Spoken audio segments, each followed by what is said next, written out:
बाबू के प्रति अपनी श्रद्धा सुमन अर्पित करता हूँ। वक्ताओं ने कहा भी कि जगदेव बाबू की उत्पत्ति कहां से हुई, किस परिवार से आए, कैसे संघर्ष किया और संघर्ष करते करते कैसे राजनीति के उच्च कोटि पर पहुंचे। सही कहा है साथियों ने, जगदेव बाबू हमेशा 85 और 15 की लड़ाई लड़ते रहे और उन्हीं के वंशज लोग जो उनके सिद्धांत को चकनाचूर करने का काम किया। हरिओम कुशवाहा जी ने भी बोला है कि जो उनके पुत्र थे सत्ता की लालच में अपने पिता के सिद्धांत से भटक गए, लेकिन इस पूरे बिहार में एक शख्सियत ऐसा है जिसने कभी झुकने का नाम नहीं लिया और उन सामंतियों के पीछे आगे कभी सर नहीं झुकाया, उसका नाम लालू प्रसाद यादव। याद कीजिए आप लोग, 95 का चुनाव हो रहा था, हम लोग उस समय पार्टी वर्कर थे। उस समय भी लालू यादव ने कहा था कि 100 में 90 हमारा राज तुम्हारा नहीं चलेगा। वही सिद्धांत था लालू जी का। हम लोग प्रचार में बोलते थे कि ब्राह्मणवादी टोलिया के होलिया जलादा दगा दी है तो के निर्दयिया हो लड़ैया और पार में पीएम सेशन आया, लालू यादव का सरकार कैसे खत्म हो, दिन बढ़ता गया, लालू यादव का सीट बढ़ता गया। वही तब 95 का था समय कि लालू यादव को जब 90 में सरकार बनी, 93 में दबाव बनाया गया था कि आप मुख्यमंत्री पद से इस्तीफा दे दो। लालू जी ने कहा कि बिहार की जनता लालू यादव को मानती है, मैं उस गरीब जनता को दूसरे के सहारे नहीं छोड़ सकता। उन्होंने इस्तीफा नहीं दिया। 95 में टीएन सेशन को लाया गया, ये गरीब का बेटा बिहार के कुर्सी पर बैठा हुआ है, इसको कैसे हटाया जाए। तो आप लोगों को भी याद होगा कि टीएन सेशन ने क्या ड्रामा किया था। 1 से 1.5 महीना इस बिहार के चुनाव को ले गया और उसमें डेट बढ़ाते गया। उसके बाद भी पूर्ण बहुमत से बिहार की गरीब जनता ने लालू यादव को बैठाने का काम किया। जब उससे भी नहीं हारा तो लालू यादव को साजिश कैसे रचा। लालू यादव के पास वित्त विभाग था, बिहार के मुख्यमंत्री थे, चोरी किया कलेक्टर, चोरी किया नजारत का आदमी और फंसाया गया किसको, तो लालू यादव। ये साजिश थी और जिसने लालू यादव पर एफआईआर किया, जब वो रिटायर किया तो कहा कि लालू जी को राजनीति के तहत फंसाया गया। तो ये परंपरा चलती आ रही है कि जिसने भी सामाजिक न्याय का नारा दिया, जिसने भी गरीब शोषित पिछड़ा दलित के बारे में सोचा, उनको गोलियों से भून दिया गया और नहीं तो वो कुर्सी से हटा दिया गया। यही हुआ था जगदेव बाबू के साथ।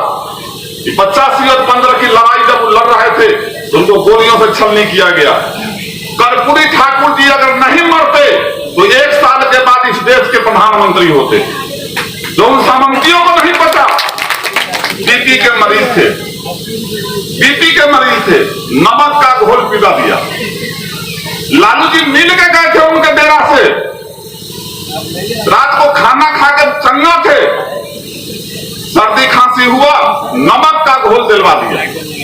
अब बीपी वाले को क्या होता है, पता है नमक कम खाने के लिए, और उनको नमक का घोल पिलवा दिया। सुबह सुबह होते कर्पूरी जी मर गए। अरे लालू जी के साथ भी कम हुआ।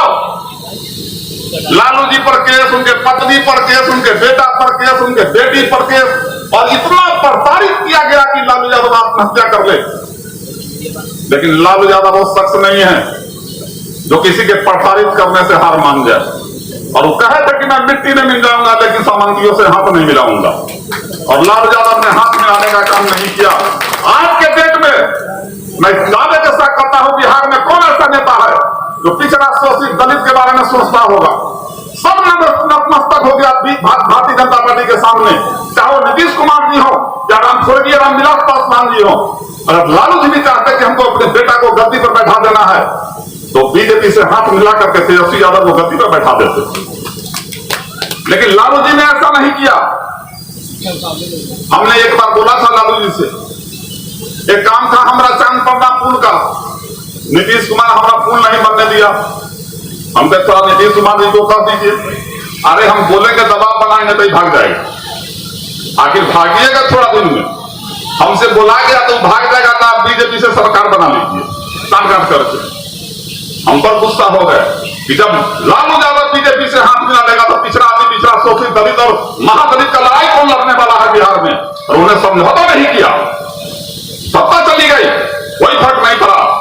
लेकिन चुनाव होने के बाद बिहार की जनता ने तेजस्वी यादव पर मोहर लगा दिया है। जनता का मोहर है कि तेजस्वी यादव बिहार का मुख्यमंत्री है, भली कुर्सी पर रहे ना रहे। 12,000 वोट का अंतर है केवल नरेंद्र मोदी और नीतीश कुमार से तेजस्वी यादव को, और वो भी बेईमानी करके 14 सीट हरवा दिया गया। 8 वोट से और 17 वोट से कैंडिडेट को हराता है।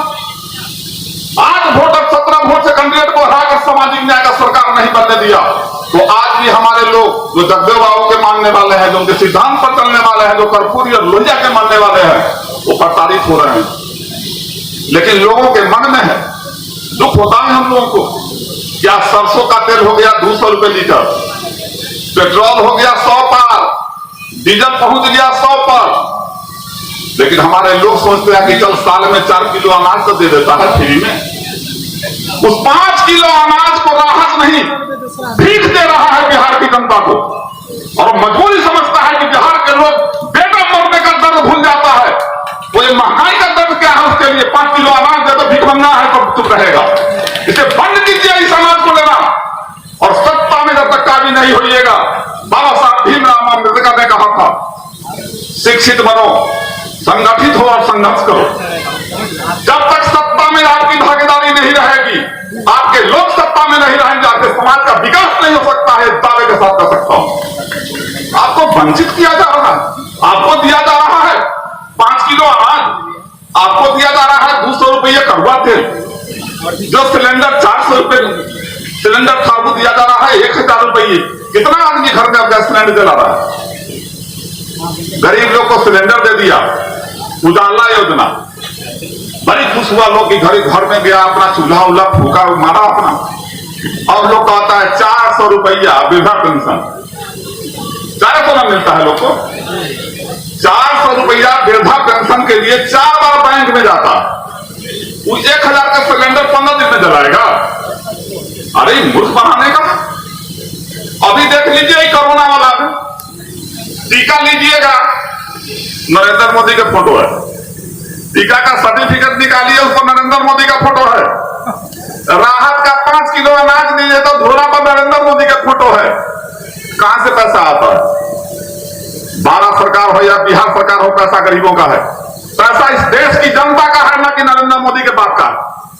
इस देश की जनता का है। फोटो तुम्हारा क्यों लगेगा उस पर? जिस समय मेरा बाप मरता हो, जिस समय मेरा भाई मरता हो, उस सर्टिफिकेट पर तुम्हारा नाम नहीं रहेगा। कोरोना से न जाने लाख गरीब लोग मर गए, ऑक्सीजन के अभाव में मर गए। सुइया वैक्सीन लीजिएगा, उस पर नरेंद्र मोदी के फोटो रहेगा। ये कैसी विडंबना? इसे सचेत होने की जरूरत है। जिस कारण हमारे पुरखा ने, चाहे वो जगदेव बाबू हो, कर्पूरी जी हो, अपनी शहादत दी, जिस लड़ाई के कारण लालू जी को बरसों तक जेल में रखा गया,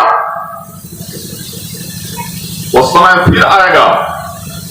अब फिर सचेत रहने की जरूरत पड़ेगा कि हमारे सिद्धांत, हमारे लिए सोचने वाला कौन है? कौन है जो गरीब पिछड़ा दलित की बात करता है? कौन है जो अकलियत और शोषित की बात करता है? जात पात छोड़ करके उसके पीछे रहना चाहिए। जिस दिन सत्ता आपकी हो गई, समझ लो कि आपका विकास उसी दिन तय है। आज नौजवान साथी से मैं कहना चाहता हूं, बेरोजगारी चरम पर है। आज हमारे घर की बेटी, हमारे घर के बच्चे अच्छे ओहदा पर जाए, मेडिकल प्रवेश परीक्षा नीट का होता है। आपको मालूम होना चाहिए कि आज 2-3 साल से उसका आरक्षण खत्म कर दिया था, लेकिन जब तेजस्वी यादव ने मुख्यमंत्री पर दबाव डाला और प्रधानमंत्री पर दबाव डाला, तो वो आरक्षण इस बार से लागू हुआ है। तो 27% आरक्षण को भी खत्म करने पर लगा हुआ था। आपकी आबादी 85% है और जिसकी आबादी 15% है, वो 10% आरक्षण ले लिया। आज जहां भी जाइएगा, कोर्ट में जाओ, किसी पदाधिकारी में जाओ, जहां भी जाओ, 90% कुर्सी पर बैठने वाला आदमी सामंती आदमी है। क्या कर लीजिएगा? आपके बच्चे खेत में घास करेंगे, हमारे बाबा खेत में घास करे, हमारा बेटा करा, हमारा पोता करेगा, लेकिन उसका बाल बच्चा अगर जज हुआ तो कल वो भी जज होगा। हम अपने लोगों को कहने जाते कि अरे सरकार बनानी है, आप लोग जोर से सब लोग एकजुट होइए, तो हम सरकार बन जाते तो हमारा बेटा कोई कलेक्टर हो जाते। क्या मानसिकता है हमारे लोगों में। आज उसी का शिकार हमारे पूर्वज हो रहे हैं। जिस दिन हमारे लोग जाग गए, किसी की ताकत नहीं है कि बिहार की गद्दी पर दूसरा कोई राज कर लेगा, किसी की ताकत नहीं है कि हमारा आरक्षण छीन लेगा, और किसी का ताकत नहीं है कि हमारे बच्चों को बेरोजगार रखेगा। नहीं बुझा रहा है अभी। किसी भी गांव में, सहमंत्री के गांव में जाकर देखिए, अगर 100 आबादी है तो 90 आदमी उसमें रोजगार वाला है, 50 आदमी सर्विस वाला है। हमारे लोग क्या है, हम अपने लोगों के गांव में जाते तो आधी से आबादी खेतों में काम करने वाला है। अंतर यही हो जाता है। इसलिए आप लोगों को भी मैं कहना चाहूंगा कि बहुत से लोग हमारे ही अपने जात का वोट गोलबंद कर देते, गोलबंद करके कहीं ना कहीं किसी के हाथ पर बिक जाते। क्या हुआ था हमारे मुकेश जी का, कहे कि तेजस्वी यादव हमको पीठ में छुरा मार दिए। एक साजिश थी वो। तेजस्वी यादव 10 से 15 सीट देने वाले थे। वो कहे कि हम अपना सीट में से इनको देंगे। वो खुद बोले कि तेजस्वी हमको बड़ा भाई जैसे मानता है, लेकिन बीजेपी के दबाव में बोल दिया। आज क्या हुआ, 16 महीना का एमएलसी बनाया गया है, और आज बीजेपी वाला कहता है कि जहां जाना है चले जाओ, कोई फर्क नहीं पड़ता। आज बीजेपी वाला कहता है, और एमएलसी बनाया गया तो 16 महीना का। 16 महीना का बाद देखिएगा उनकी औकात उनको पता चल जाएगा। लेकिन तेजस्वी यादव और लालू यादव अपने घर के लोग जैसा समझा तो उसको लात मार कर हट गया, और ऐसे समय में हटा जिस समय गरीबों का सरकार बनने वाला। इसलिए ऐसे लोगों से भी सचेत होने की जरूरत है, और आने वाला समय हम लोगों का होगा। आज 12,000 कम साजिश की तरह हुआ है। वो दिन दूर नहीं है कि बिहार में तेजस्वी यादव और लालू यादव का सरकार बनेगा, गरीबों को समाज